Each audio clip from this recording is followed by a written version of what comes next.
Welcome back. Well, a very small bug is causing huge problems here in Alaska. The experts say our state and the entire West Coast is experiencing a bed bug crisis.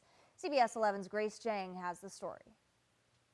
Diane, like you said, a bed bug is really small. This one is kind of giant and it's bigger than my head.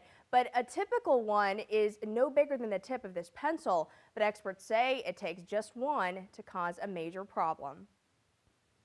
Their homes are tucked away and they come out at night to feed on human blood. Because bed bugs are small.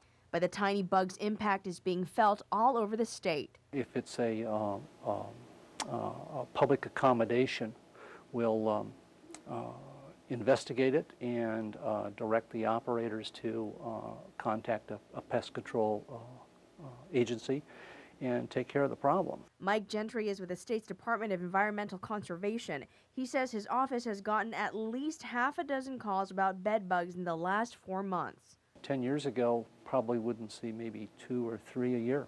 So, you know, we're kind of following the national trend. The National Pest Control Management Association, they've seen a 50-fold increase in the last 5 years in bed bug complaints. Are just hitchhikers. They hitchhike on people's luggage and then they go home. Randy Buter owns Eagle Pest Control. The suits are just to keep the bugs from us. He showed us how he and his employees prepare to treat a home for bed bugs. Prevention is difficult. Mostly you should be aware when you travel, when you go into the hotel rooms, to do an inspection of the bed, look around the seams, look around the mattresses. Look for this. It's brownish red because what they're excreting is digested blood. But the blood-sucking creatures can also be found outside the bedroom. They are actually in the movie theaters in the West Coast now. Movie theaters are a good spot for them. It's dark. People sit for extended periods of time, which is the ideal thing for a bed bug. Buter says one bed bug can cause a lot of damage. Each bed bug will lay, up to 5 eggs in the course of a day, and within 30 days they're old enough to start breeding, so you can see how quickly that it can become a full-blown infestation. Bed bug bites typically look like a series of mosquito bites.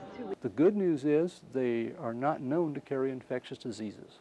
They're just kind of a nuisance pest. But it was more than just a nuisance for a family of 6 who say they were all bitten by bed bugs while staying at a local motel. We'll talk to them tomorrow night. For now, live in the studio, Grace Jang, CBS 11 News. All right, Grace, we'll look for that story tomorrow.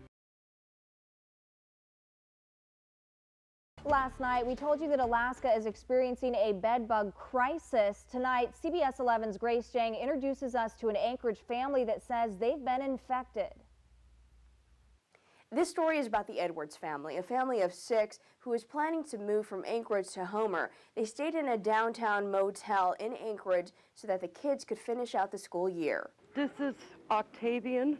8-year-old Octavian Edwards, his grandmother, parents, and siblings knew staying in one motel room wasn't going to be easy, but they never expected what happened next. I got bit by bed bugs. Dozens and dozens of bites. I sprained my wrist, so I had a cast on, and it was itching really, really bad because I got bit right here. The Edwards family isn't alone. The State Department of Environmental Conservation says bed bug cases in Alaska are on the rise. It's more cases than we've seen, a lot more. Nationwide, we've seen a nearly 5,000% increase in the past 5 years. Experts say that it's a result of international travel, people bringing them in with their luggage and on their clothing. But not everyone with bed bugs reports the problem. Randy Buter with Eagle Pest Control says there's a stigma associated with bed bugs. It's pretty sad, and there's emotional toll that's taken with this. Young Octavian experienced the stigma firsthand. Do your friends know? Yeah. They just stay away from me because they don't want to catch it. How does that make you feel? A little bit sad. Then there's the financial toll. We spent all the apartment money and everything on all of these different protocols and cleaning and, trying to take care of this, and 2 different treatments. Out of money and out of a place to stay, they spent the night In the hospital parking lot. In your car? In a borrowed car. As for their plans to move to Homer, We don't have anywhere to go. We don't have anywhere to get there. you're homeless. Completely. The State Department of Environmental Conservation is responsible for investigating bed bug problems in public places. If you'd like to report one, call 269-7501. Grace Jang, CBS 11 News.